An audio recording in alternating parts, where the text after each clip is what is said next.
Hi Joanna, I've looked over your lesson plan. Oops, and here is some feedback for you. Hold on one sec, I gotta get my screen centered. There we go.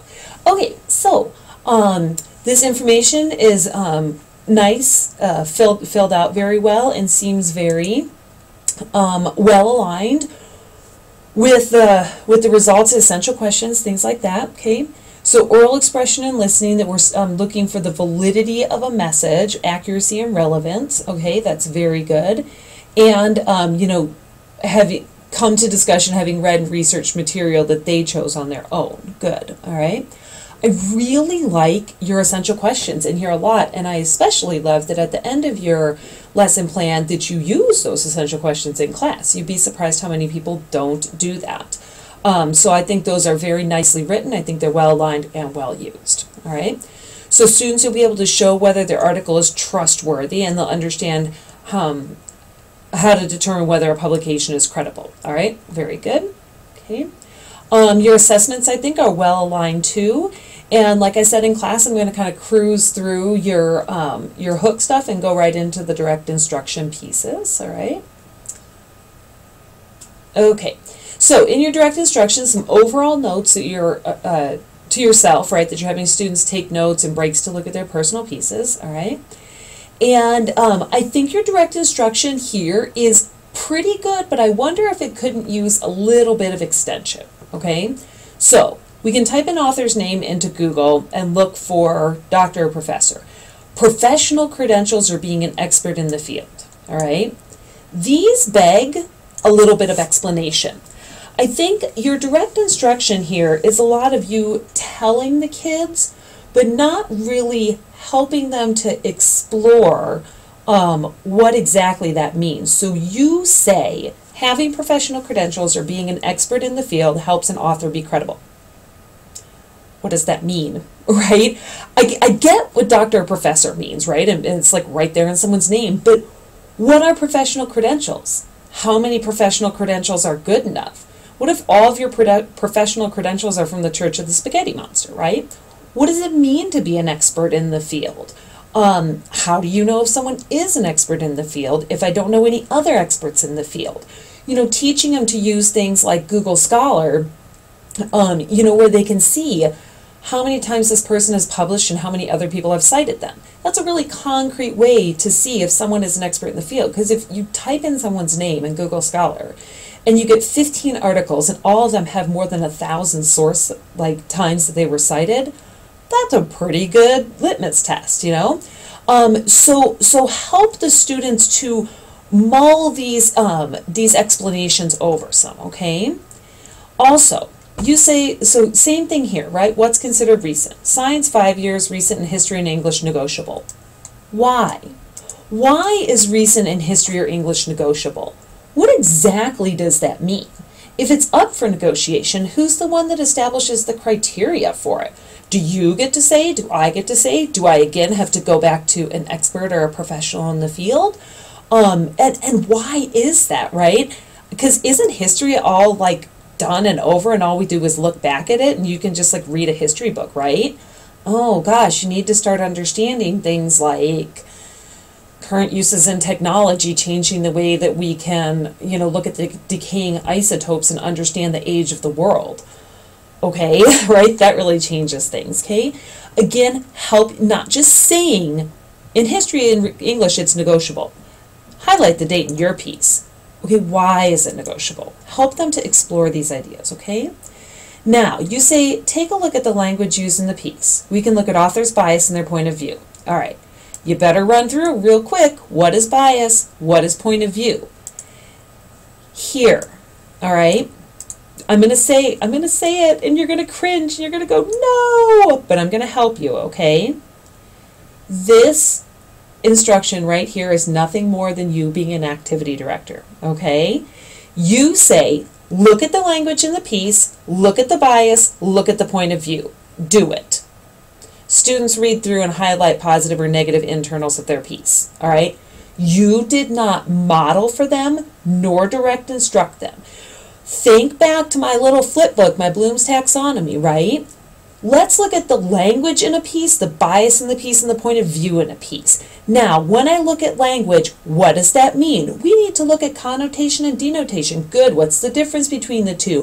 What's the rhetorical strategy we're talking about here? Loaded words. Excellent. How does that help me understand author's bias? Do you see me walking from a definition level through to an application level, right? What is author's bias? How can I understand that? What are the pieces that I can look for? Where do I find that in thesis statements? How do I look at that? Oh, well, when an author brings up a piece of data, it's not the data that reveals the bias so much as the explanation of the data. Excellent. Then you need to be looking at the explanation of the data to understand point of view and bias. See how I'm working my way back up and down Bloom's taxonomy for them so I can practice.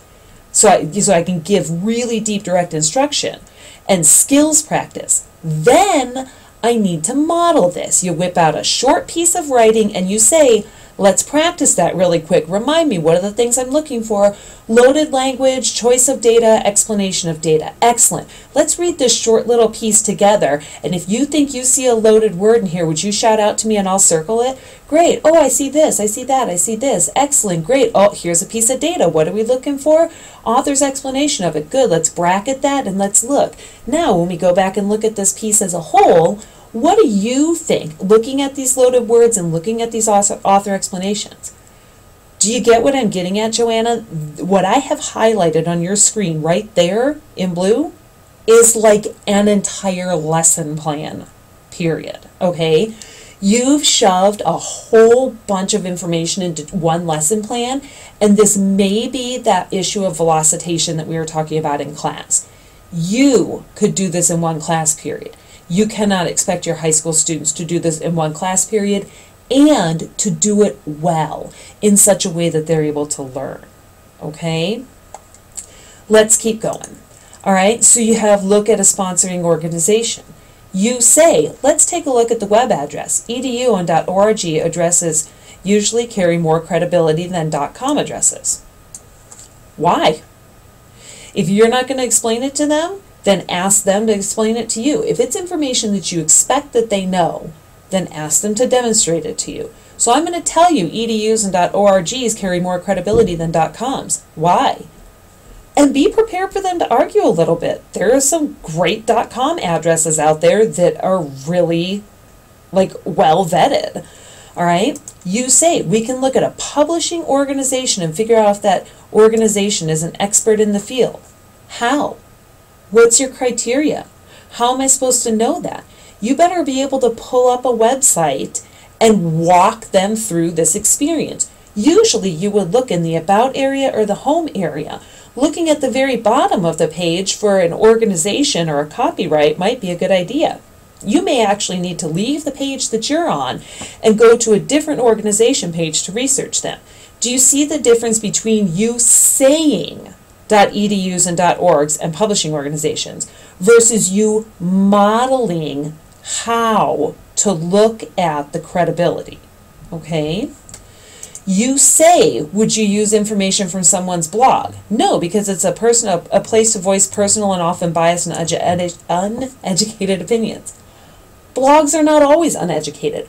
Many of the professors whom I admire have blogs, and I turn to them often for interesting, really cool, biased evidence that's from a super educated person, right? Stuff that they might be too afraid to put out there and publish in general, but they're put it on their blogs, and I can use that as evidence that some really well-educated, well-thought-through people have really strong opinions of this information.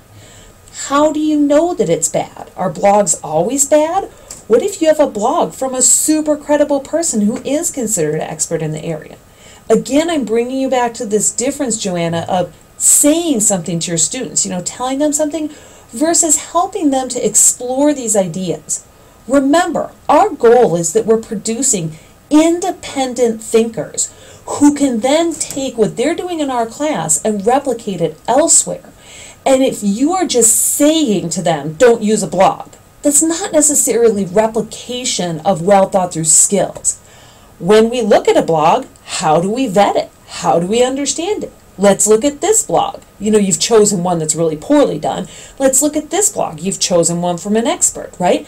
How do you understand that? So that way when they leave your classroom, when they go forth into the world, into the job world, into their next class, whatever that is, they have this set of skills where they can go, huh, I know how to look at a blog and how to dig around and find information about how to copy and paste someone's name into Google Scholar and look and see how many articles they've published and if they're all published in peer-reviewed or popular magazines. Oh my God, can you imagine what an amazing world we would have if that was the case, right?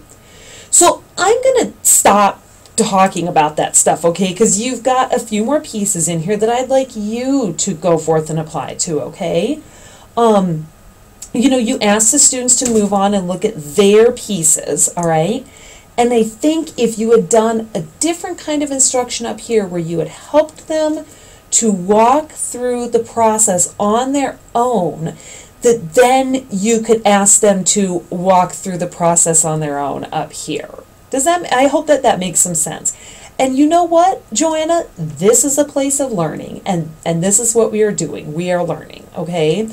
As you tell the students to look for the following as they're reading the rest of the Poisonwood Bible, you have jumped away from, I've got a bit of an alignment issue, pardon me while I scroll here, okay?